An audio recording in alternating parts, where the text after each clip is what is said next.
Buenas noches, de Buenas nuevo. noches. Sí. Un error de cálculo.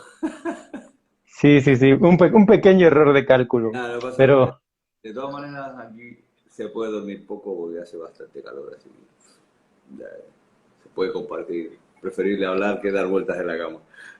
sí, ¿no? A veces sí es así. Pues muchas gracias, te agradecemos mucho por regalarnos un poco de tu tiempo y más de trasnocharte, ¿no? No, estoy preparado. Eh, sí, el cafecito. Ah, ¿Tú eres originario de España? No, yo nací en Chile, en Sudamérica. Lo que Oh, pasa es que llevo muchísimos años en España, ¿sabes? 30 años y algo más. ¿Sabes? No lo tengo muy claro, pero bueno, sí, más o menos eso. Y tengo 52, o sea que date cuenta, muy pequeño salí de... oh, Tengo ya. mi adolescencia, tal vez la viví allí y ahí ya pasé muchos años fuera y no volví en muchísimos años. Me encuentro muy extraño cada vez que voy a Chile, es un poco complicado. He vivido toda mi vida fuera de Chile, o sea, más de la mitad de mi vida. ¿Y siempre viviste ahí en Toledo? Viví por esta zona, la central de Madrid, Toledo. Madrid y Toledo están muy cerca. Y he estado siempre por aquí, ¿sabes? Pero, no he visitado, bueno, he conocido toda España, pero que realmente esta es mi zona, es decir, Toledo o Madrid. Pero me gusta mucho Toledo porque está muy cerca de todo, sin estar en todo.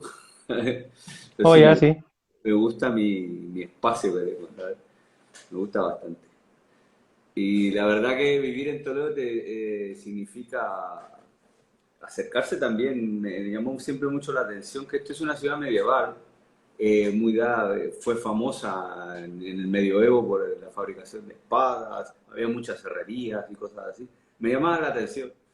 Y por cosas de trabajo, de lo barato también que estando cerca de Madrid, voy a obtener una casa y cosas así, pues sí, nos quedamos por aquí. Yo y mi familia. La verdad que es bastante divertido vivir cerca de Madrid sin estar en Madrid, ¿sabes? Porque es que Madrid es muy bonito, pero es un caos, ¿sabes? Es muy difícil vivir en Madrid sin ir rápido, ¿sabes? Es como una ciudad como vivir en Nueva York, en el centro de Nueva York, y vas para todos lados, para allá, para acá, para acá. Entonces, pero está bien. Sí. ¿Cómo conociste el tatuaje? ¿Cuál es tu memoria más? ¿Cómo ah, conocí esta? Eso ya es ahondar mucho, ¿eh?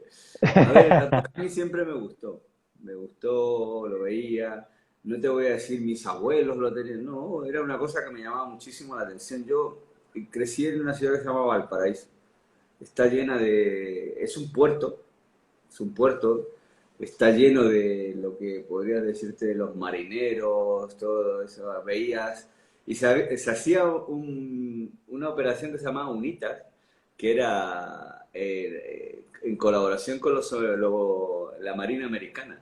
Claro, tú veías a los marinos llenos de tatuajes y así te quedabas ahí mirando y me llamaba muchísimo la atención. Mi primer contacto con el tatuaje así serio fue en Estados Unidos, cuando me fui a vivir ahí, era muy joven y estuve un par de años viviendo ahí. La cosa es que mi contacto con el tatuaje fue fugaz en ese momento, pero me quedó dando muchas vueltas. Cuando llegué aquí a España lo puse en práctica, porque veía que no había mucha cosa y viví en un pueblo muy cerradito, muy pequeño. Entonces los inviernos eran fríos, largos y no había nada que hacer. Entonces ahí me puse a hacer mis experimentos y a dibujar mucho, porque no había nada que hacer. O sea, había medio metro de nieve en la puerta, así que digo, a dibujar y a intentar hacer algo con mi vida. Y de ahí empecé a practicar. De ahí O es un sea, proceso bastante largo hasta que me hice realmente no profesional, sino que dije voy a dejar todos los oficios y trabajos que tuve para dedicarme realmente al tatuaje. Pasaron años, pero sí, al final tuve que tomar una determinación. O así seguía trabajando en una cosa o seguía haciendo otra. ¿Sabes? tu primer persona que tatuaste fuiste tú mismo. La primera persona que tatué, Sí, fui yo mismo, sí. Y la segunda fue mi suegro, De tu que todavía suegro. no hizo su tatuaje, ¿eh? Siempre me lo dice, mira, mira, hace 30 y tantos años, no sé qué, siempre me lo dice. Es una persona muy, muy especial. Y la verdad que siempre me lo enseña el tatuaje. Es una mierda de tatuaje. ¿Te Pero es, recuerdas cómo fue cuando lo hiciste? eh, era una cosa así como decir, a ver, lo hice a mano, ¿eh? Trabajé mucho tiempo ahí, hand pop, que se llama ahora, pero realmente era un momento que, lo que te decía, vivimos en un pueblo pequeño y no había mucho que hacer, y los inviernos sobre todo. Y fue en ese momento, digo, te hago un tatuaje, y le hice un escorpión que parece un cangrejo, pero bueno. Y la verdad que fue muy emotivo y siempre que me lo recuerda, me recuerda la cantidad de años que han pasado. O sea, es bastante, muchísimos años y eso te recuerda, te hace como bajarte un poco a la tierra, decir, así empezamos y así teníamos que recordarlo siempre, ¿sabes? Y Sí, claro. yo lo recuerdo con mucho cariño. Él siempre vive muy cerca de mi casa y siempre estamos hablando y él es una persona bastante especial para mí. En tu, en tu entorno, en ese momento, ¿el tatuaje era bien visto, no? Te estoy hablando veintitantos años atrás, era muy mal visto, seguía siendo mal visto. La eclosión del tatuaje aquí en España empezó hace como unos 20 años, ya a dejar de ser tan mal mirado, ya se empezó a incluir en anuncios de publicidad, gente famosa empezó a llevarlos, pero ya sí, realmente lo que había anteriormente, sí había gente que los llevaba y iba un poco contra corriente. Estamos hablando de las culturas que siempre han ido contra corriente, motoristas, gente del arte, ¿sabes? Y después se empezó a hacer como un poco no popular, sino que estaba dentro de lo que se admitía. ¿Mm? Pero no estaba bien visto. Hubo una temporada, yo gracias a los dioses del tatuaje, te podría decir, conocí a un gran amigo mío que fue el que me llevó de la mano de todo esto. Y él siempre me contaba historias de lo que era, aquí hubo una época que se llamó la movida madrileña en los años 80, ¿sabes? Entonces, era una cultura pop, o no pop, sino que era una cultura muy a contracorriente. Entonces ahí se gestó pues un gusto personal del arte y la fusión del arte, la fotografía, todo ese tipo de relación se estableció, ¿sabes? O sea, la gente empezó a ver el tatuaje como una cosa más normal, ¿sabes? De ahí costó, pero hasta que hemos llegado al día de hoy, que ya es bastante común, ¿sabes? Ver a gente, lo común, me refiero a que uno o dos tatuajes o un brazo o cosas así ya no te llaman tanto la atención. Y no necesitas ser de un grupúsculo para llevarlo, ser una persona, una ama de casa, una persona mayor y así, ¿sabes? Que encuentras dentro de mis clientes un mercado bastante variopinto de gente, ¿sabes? Entonces, en esos momentos, tú tenías que 20, 18. Yo soy muy malo con los espacios temporales, ¿eh? Te lo soy muy malo con los espacios temporales porque voy con la vida bastante despreocupada. Entonces tendría unos 22 o por ahí 24 que estaba recién empezando a ello y te podría decir que sí, por ahí más o menos. No me recuerdo bien las fechas. No, no soy de los que anotan. De hecho, mi mujer se me enoja, se mosquea mucho conmigo porque no te acuerdas de nuestro aniversario, no te acuerdas de, no me acuerdo ni siquiera. Mi mujer es la que me avisa, oye, que es el cumpleaños de tu padre. Sí, claro. Y yo la verdad que soy muy malo para eso, para las fechas. Pero sí llevo, a ver, no te podría decir, voy para los 30 años en esto ya casi. Vas para los 30 años. Entonces, tus primeros contactos ya con tatuadores es con este amigo que comentas. Sí, ¿Sí? sí es muy fácil. Mira, yo tatuaba, creía que llevaba unos cuantos años tatuando. Esto te estoy hablando como en los contactos serios, serios, cuando empecé en el 90 y finales de los 90. Y en el 2000 conocí a Mao, sí, en el 2000, a Mao. Y fue una relación porque él tenía una empresa que fabricaba máquinas de tatuar. Y yo necesitaba, tenía hambre de que lo que estaba haciendo no me convencía. O sea, es decir, todo lo que era dibujar y mi técnica del tatuaje para mí no era buena, no había información. Todo fue un rollo muy autodidacta. No existía internet, no existía YouTube. Y la sociedad de tatuadores en ese momento eran muy herméticos, ¿no? O sea, habían pocos y los que habían estaban peor que nosotros, o sea, peor que yo mismo, o sea, tratar de buscar ahí, a ver con quién puedo buscar información y todo ese tipo de cosas. Entonces, cuando le conocí a él, él me dijo, llegamos a un trato.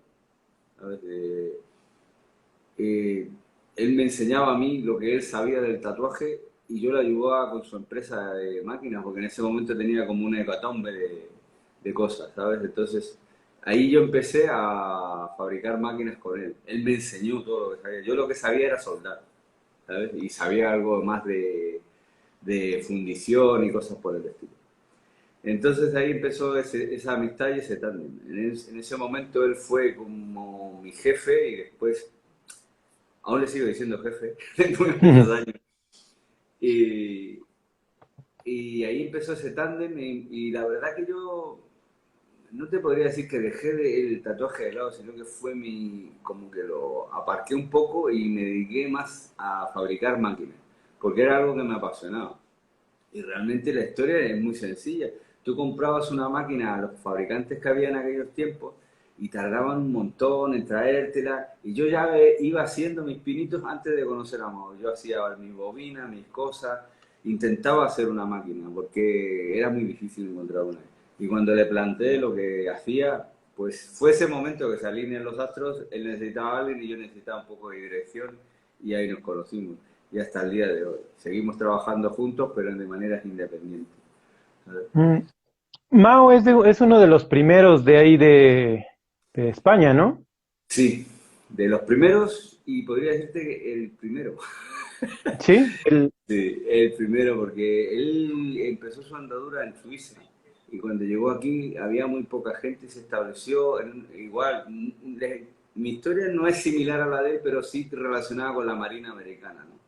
Él se estableció en Rota y de ahí fueron casi los primeros que se tatuaron por aquí, pues era gente que estaba muy cerca de ahí. Luego él se trasladó, bueno, te voy a abreviar un poco, porque el sí, periplo lo sí. que hizo fue terrible, a Italia, a Suiza, a todos lados. Entonces, cuando llegó a Madrid había muy poca gente tatuando, ¿sabes? Y hubo una persona seria que se estableció como en un estudio de tatuaje, como los conocemos hoy en día, sí, él fue el primero, y sin ofender a nadie, puede que haya sido uno de los primeros, ¿sabes? O sea, que hubieron varios, pero fue uno de los primeros, ¿sabes?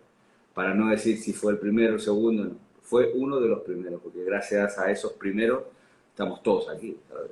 Sí, claro, claro, claro, claro. En Europa te podría decir que había muy poca gente, tanto como fabricante como tatuadores serios había bastantes, pero no era tan masificado como ahora, ¿sabes? Una masificación como la de ahora ni siquiera lo pensábamos, o sea, era una cosa totalmente impensable, ¿sabes?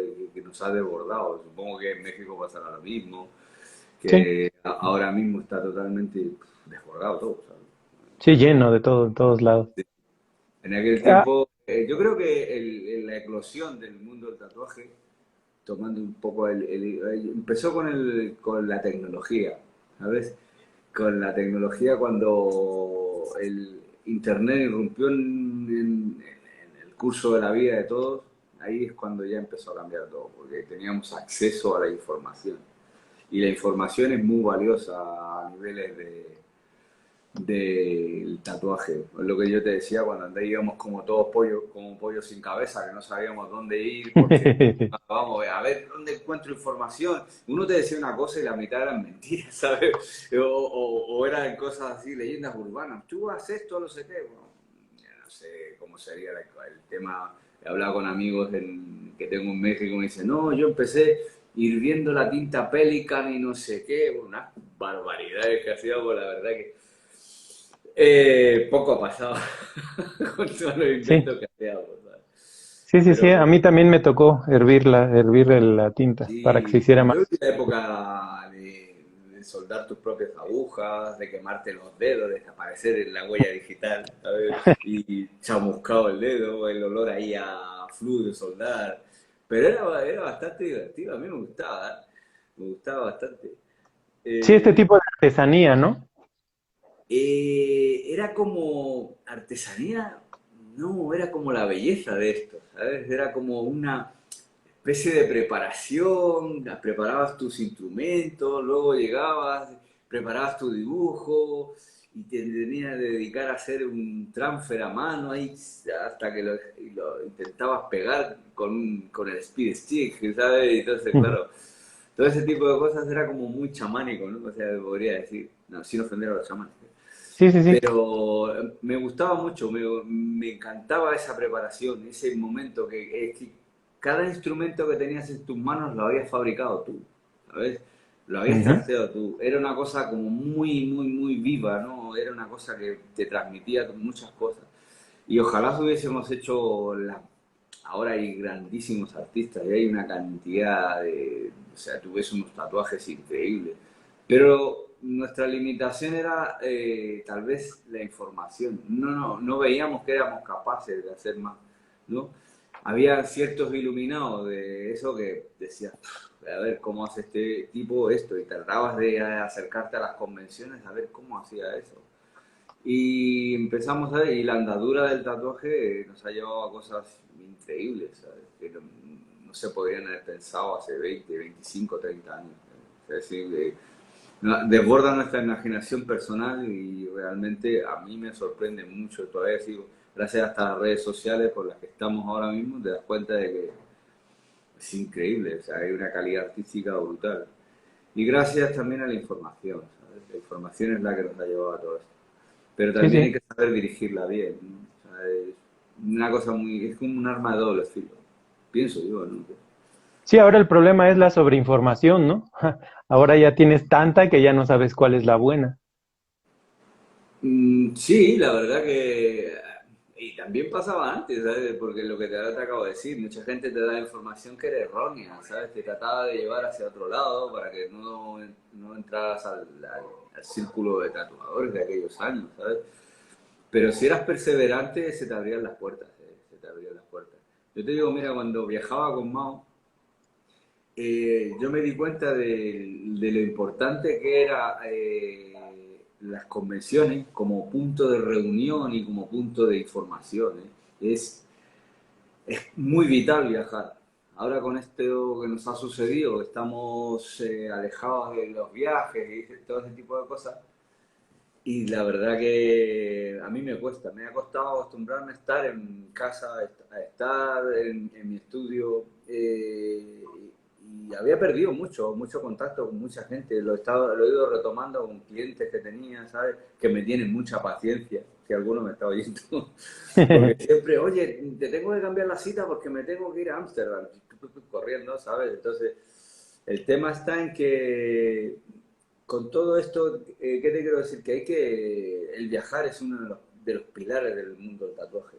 El viaje, la interrelación con las personas. Por mucho que nos veamos así, como nos estamos viendo ahora mismo, Ujú. ese sentarte con un café, una cerveza o lo que tú quieras, a contarte anécdotas, compartir información, es lo Sí, sí. vital. Sigue siendo vital, sigue siendo vital. Esa parte personal totalmente transferible de una conversación es la que se tiene que seguir. A ver, Sí, al como final es recuerdo como como nos conocimos, ¿no? A través de Aníbal en en un Ámsterdam. taller. Ajá. La verdad que es una ciudad que me he enamorado siempre. Yo tengo una relación con Iván hace muchísimos años. Es una de las pocas personas que veo que ama el tatuaje, que ha sacrificado muchas cosas por él. Y cuando hablamos de la vida, de las cosas normales que pueden hablar dos personas, pero siempre tenemos como un círculo vicioso sobre el tatuaje. ¿Sabes? Empiezas a darle vuelta, al final siempre terminamos hablando de tatuajes, pero no de la calidad de los tatuajes, sino que de lo hermoso que es el estar en lo que estamos, ¿sabes? Sí. Y siempre nos sentimos agradecidos por lo mismo.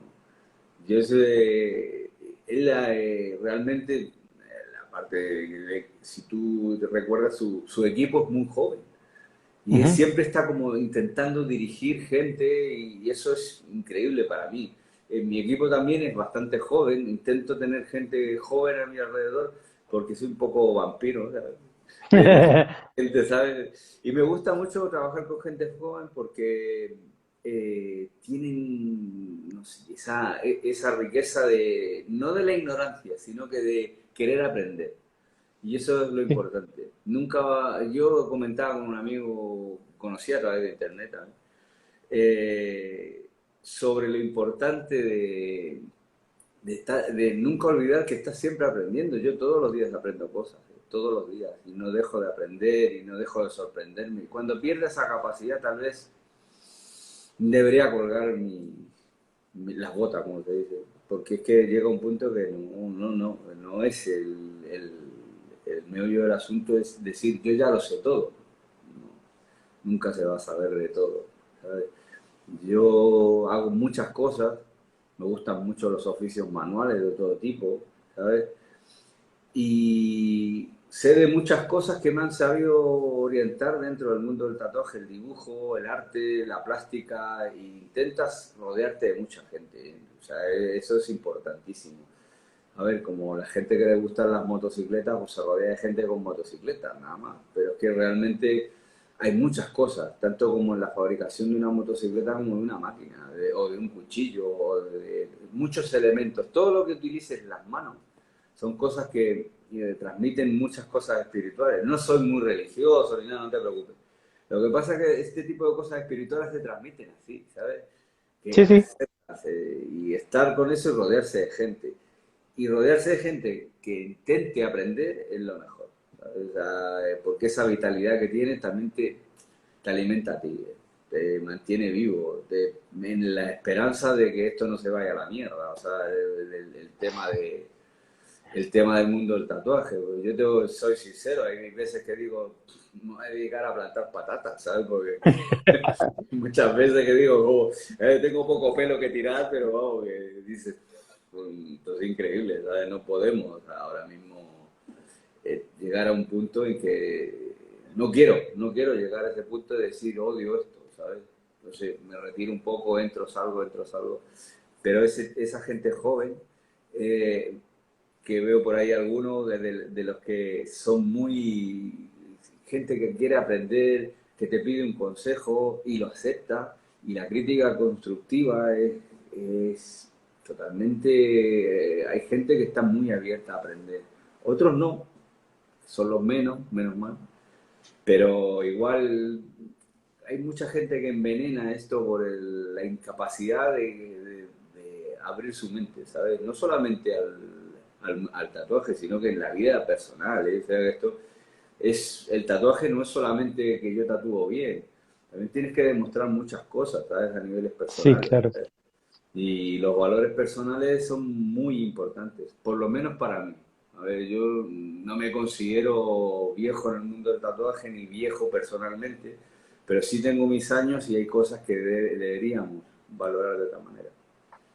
Sí, claro, claro, claro. Es como esta situación que todo el mundo habla, ¿no? De que se ponen a tatuar y se ponen los audífonos e ignoran completamente al cliente, ¿no? Es algo así, ¿no? Es A ver, más allá de solo hacerle un tatuaje y bonito. yo tengo mi opinión personal sobre eso. Te voy a hablar de un amigo personal mío, muy buen amigo mío. Es un artista increíble, increíble, pero es muy huraño. O sea, huraño, ¿qué te quiere decir? No habla nada contigo, ¿sabes? Yo estuve, te podría decir que los primeros años que le conocí, no sonreía. Entonces, ahora le conozco y es un tío increíble, es una persona, es como una biblioteca con patas, o sea, él sabe lo que no está escrito y lo que no sabe lo investiga. Y él es el que siempre me ha inculcado eso de hay que investigar.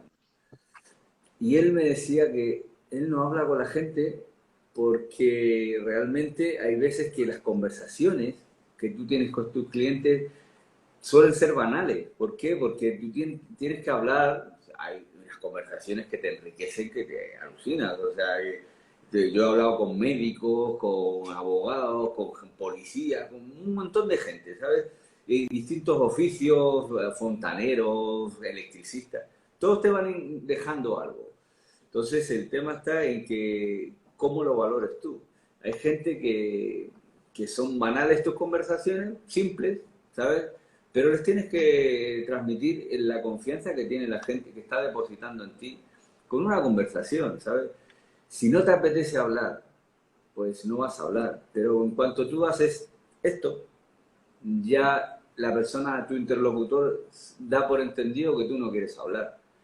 Entonces, y solo quieres trabajar. Entonces, no sé, yo veo que la gente muchas veces no es un pedazo de carne, ¿sabes?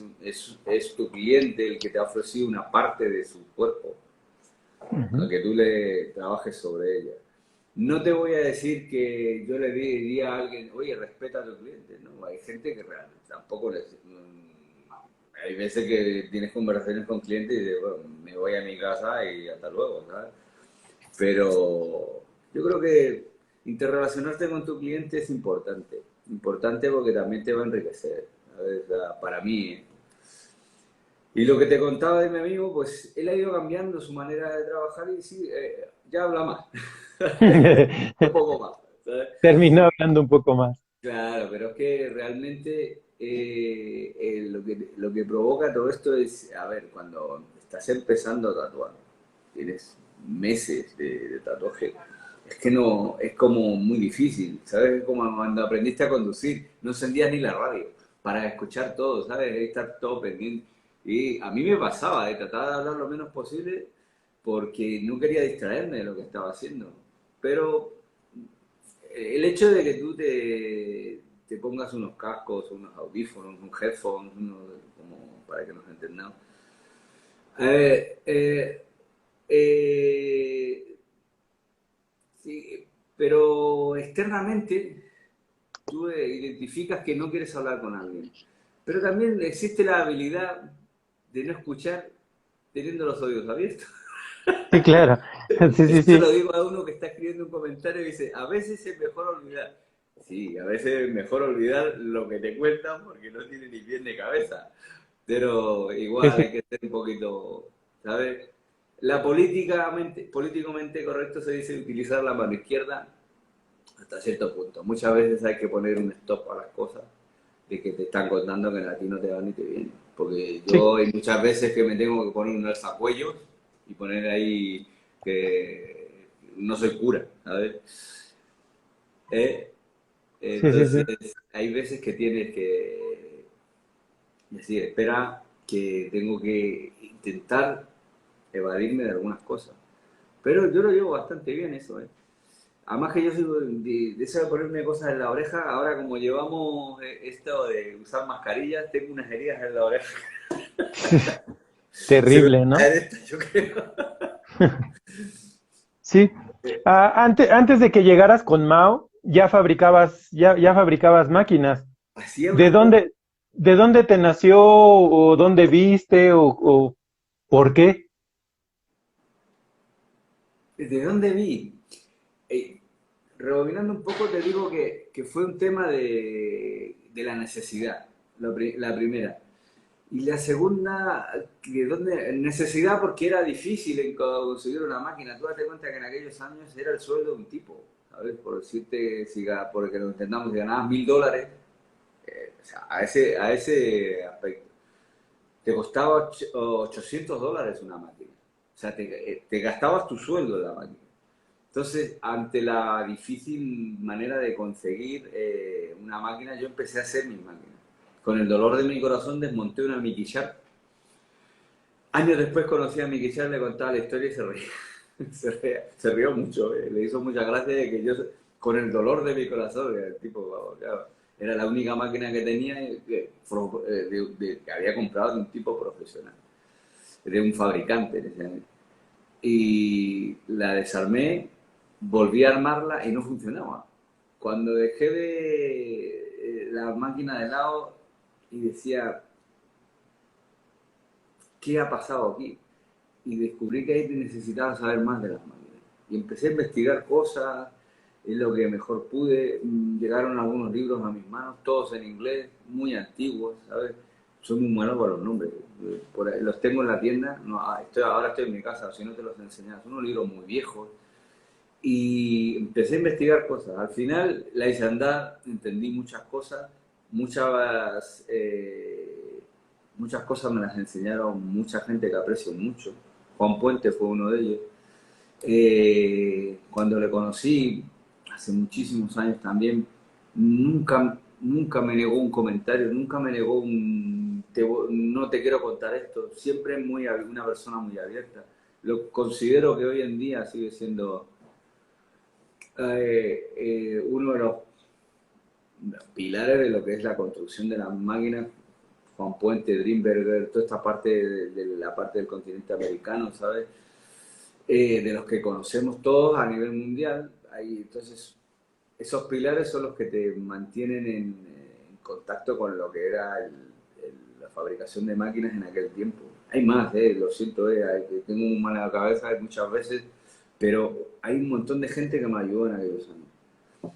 Pero mi principal pilar fue Mao. Él me enseñó todo lo que sabía él, pero yo me quedé con con unas ganas de saber más. Y él mismo me fue presentando gente con la que fui aprendiendo más cosas.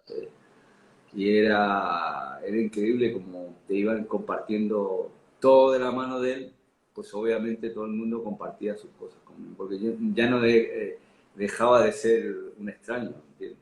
Entonces, cuando él depositó todos esos conocimientos en mí, yo vi que algo más me quedaba dando vueltas, ¿no? Y fue los pequeños granos de arena que no granos, fueron sacos en algunos casos, Sí, sí, ¿no? y me fueron inculcando muchas cosas. Pero aprendí muchas cosas y gracias a eso, otra vez, a los viajes, ¿sabes? Realmente creo que cómo nace también eso, cómo te da esa curiosidad. Yo creo que desde pequeño que yo tuve un padre y un padrastro. Ambos tenían su taller en su casa. Y yo era pequeño y andaba siempre. La idea de concebir el tener tu casa y tu taller era súper normal. Entonces, cuando yo necesitaba hacer algo, muchas veces no me lo compraba, me lo fabricaba. Y de ahí quedó esa idea, ¿sabes? Si necesito algo, me lo tendré que fabricar. No existía internet. No Claro. podías y comprarte algo.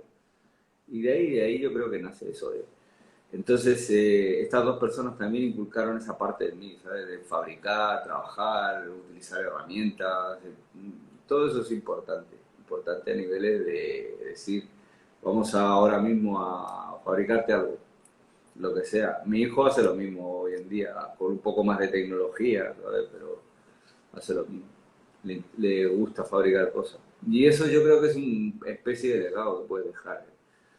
Si tú tienes interés en hacerte algo, pues primero es que te lleva a la utilización de herramientas y es como un conjunto de fichas de dominó. Una cosa lleva a la otra. Sí, claro. ¿Esta máquina dónde la conseguiste, la Mickey Sharp? ¿A quién se la compraste? La compré, le escribí una carta con un boli. No escribía en inglés y le pedí a un amigo que hablaba y escribía inglés que le mandara una carta a este señor, al señor Mickey Sharp. Al tiempo él te contestaba y te decía, esto vale tanto, y le tenías que meter en un sobre un cheque al portador o un money order o un cheque de Western Union, como un MoneyGram en aquel tiempo, pero era meter un sobre. Lo volvías a enviar y al tiempo él te contestaba y te enviaba a la máquina. Pero el espacio temporal desde que tú escribías la primera vez hasta que te llegaba la máquina podían ser meses o semanas, depende de tu suerte. Entonces era complicadísimo, complicadísimo. Por eso también toda la gente empezó a, no a fabricar, pero la gran mayoría se empezaron a, en cada país de Europa empezaron a surgir buenos fabricantes. Italia, en Holanda, muchos, ¿sabes? Hay, es que te podría hacer un listado muy grande de aquel tiempo. Paolini fue uno de los bastante también como constructor, ¿sabes? Era un tipo que tatuaba también, que es una de las cosas que me cuesta digerir a veces, de que alguien que no tatúe fabrique una máquina de tatuar, ¿sabes? Entonces, para mí es complicado, ¿sabes? Porque es que es como fabricar coches y no conducir, ¿sabes? Es muy complicado.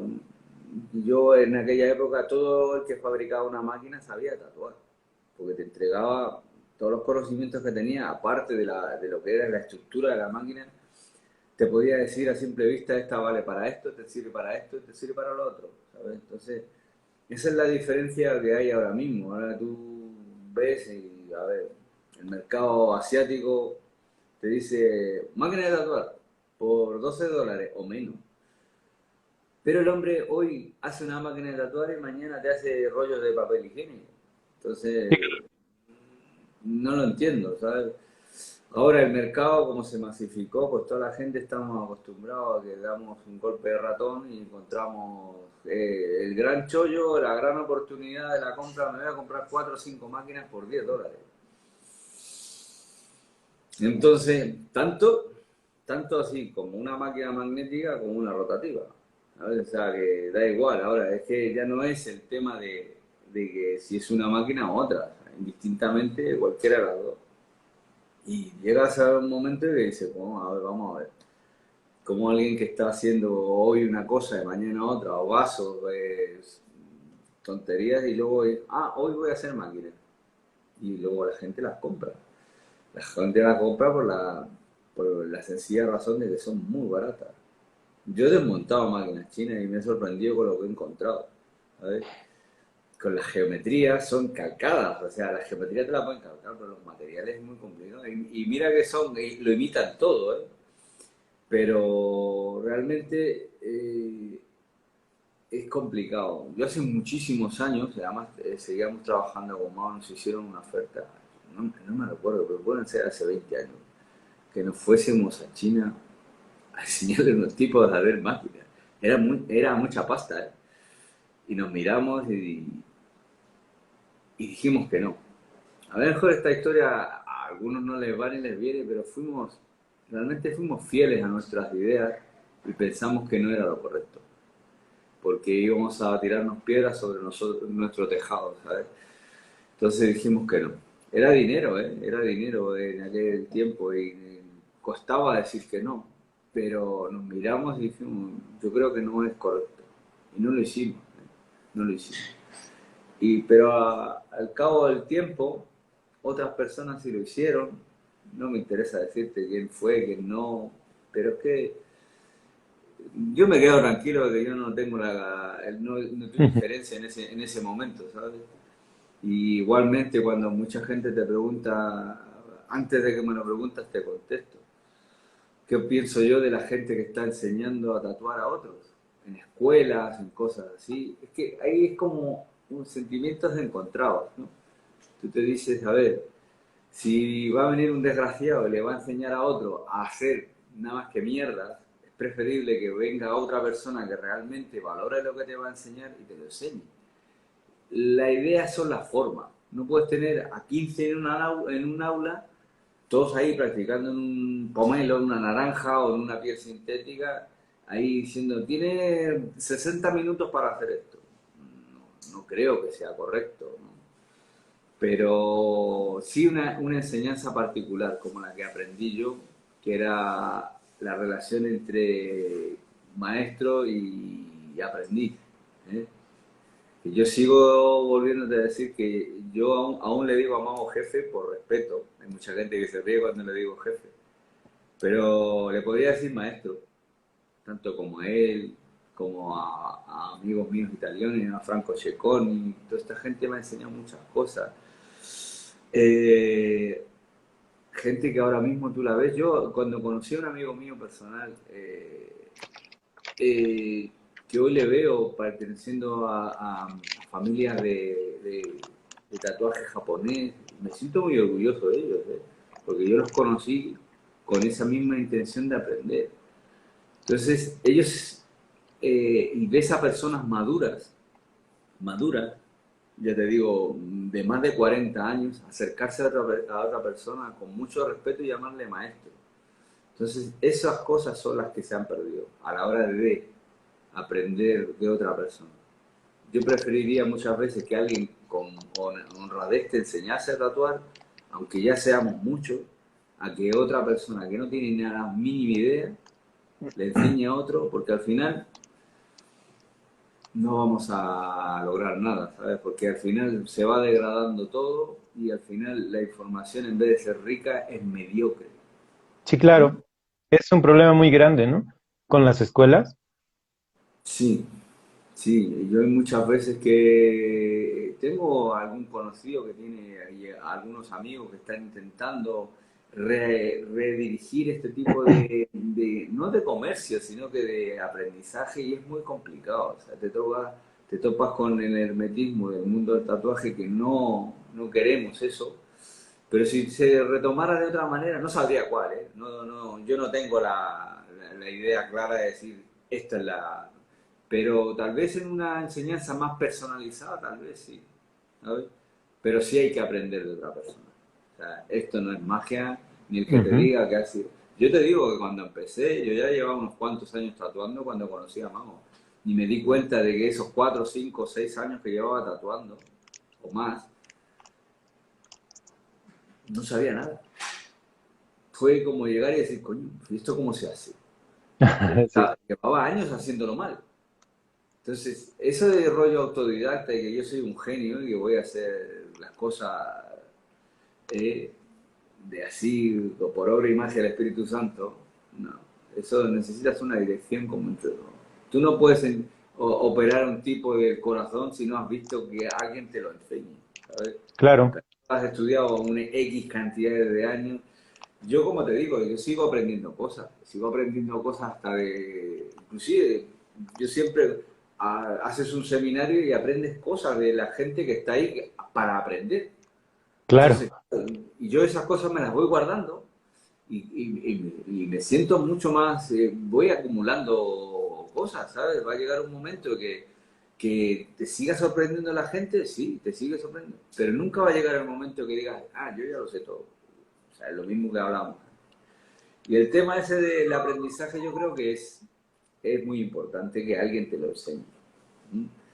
Sé que es difícil acercarte con un book de dibujos o mira, yo hago esto a un tatuador para que te dé con la puerta en las narices.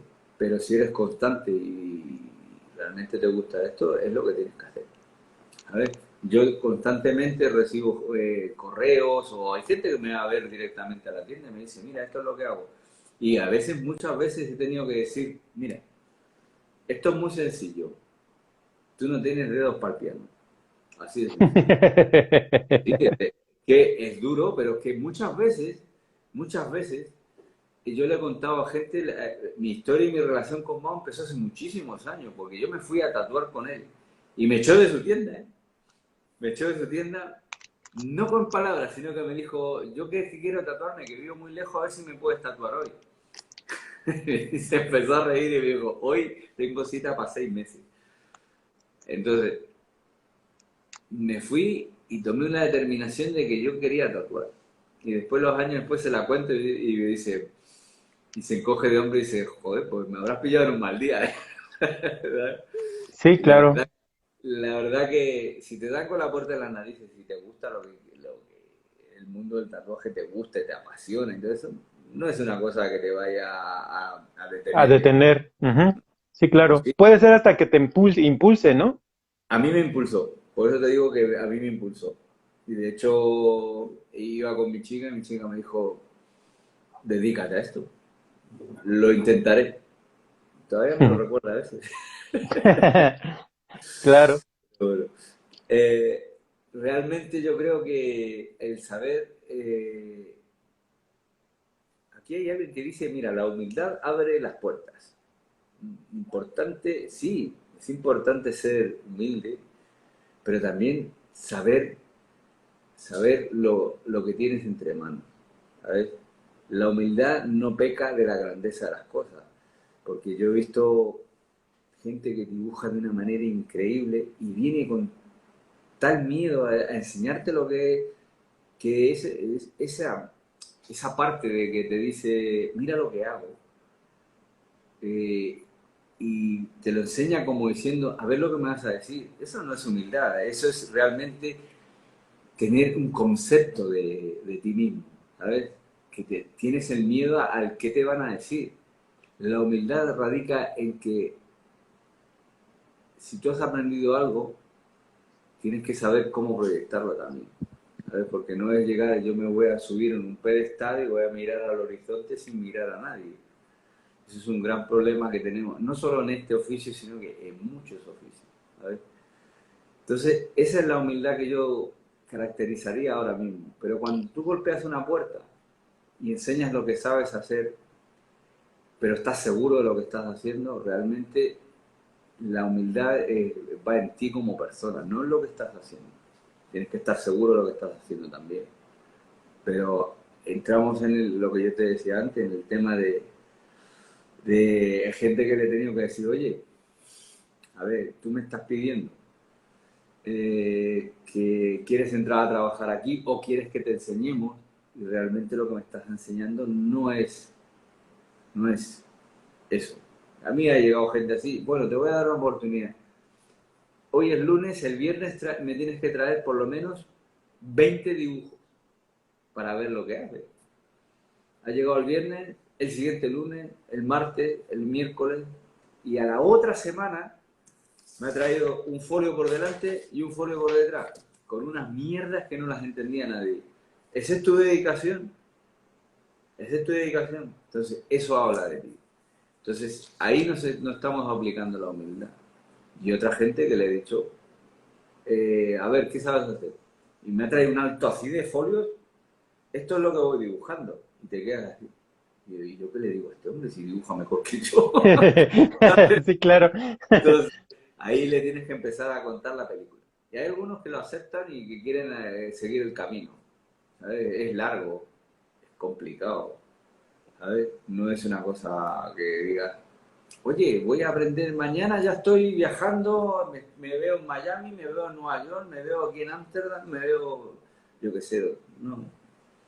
Si quieres eso, a ver, conmigo lo hables. Sí, no, es que yo lo que veo y por lo que deduzco de lo que estás hablando es todos buscamos el camino fácil. El verdadero camino fácil, creo, sacando deducciones de lo que estás diciendo, el verdadero camino fácil es la honestidad, ¿no?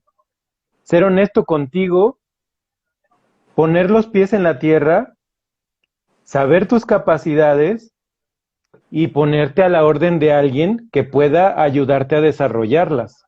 Exacto. No ha fallado en nada de eso. O sea, ese es el concepto. Ponerte a la orden de alguien.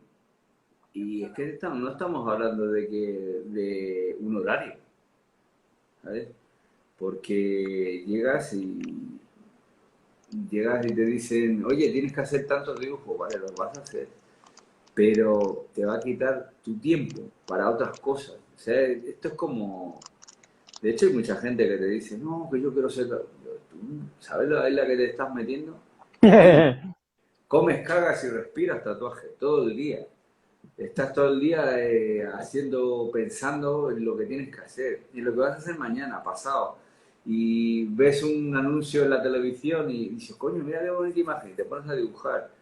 Y si te das cuenta, yo cuando estoy hablando con alguien, me preparo un poco, cojo un lápiz y empiezo a dibujar cosas.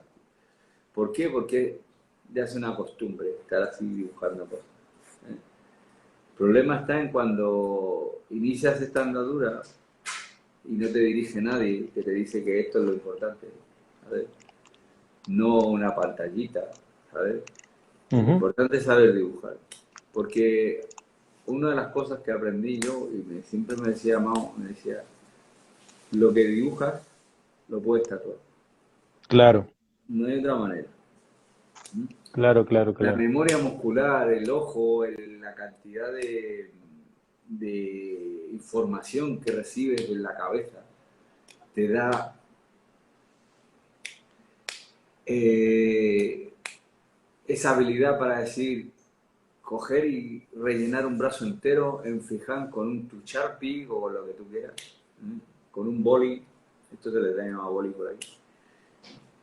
Y puedes hacer eso porque tú ya tienes esa información en la cabeza, la forma de dibujar, la forma de eso. Yo digo muchas veces que no seré el mejor tatuador del mundo, ni tampoco me interesa. Pero sí tengo la capacidad de ver las cosas con un ojo artístico. Decir, esto es bonito y esto es feo. Así de sencillo. ¿Eh? Que lo Sí, puedes desarrollar de una manera o de otra, sí. Pero siempre tienes que tener en cuenta de que si le has puesto el 100% de lo que sabes hacer, va a salir bien. ¿Sabes? Y lo que dices tú, que hay que ponerse en las manos de alguien, sí, siempre. Alguien siempre va a saber más que tú. ¿Sabes? Yo claro. tengo muchos amigos que nos visitan en la tienda y cada vez que tatúan yo intento mirar lo que hacen. ¿Eh? Y estar ahí, a ver, esto cómo lo ha hecho este, a ver cómo ha mezclado esto otro, qué colores mezcló, utilizó, ya no marcas, sino que en qué, para tratar de siempre aprender. Y si no eres capaz de eso, dedícate a otra cosa, realmente.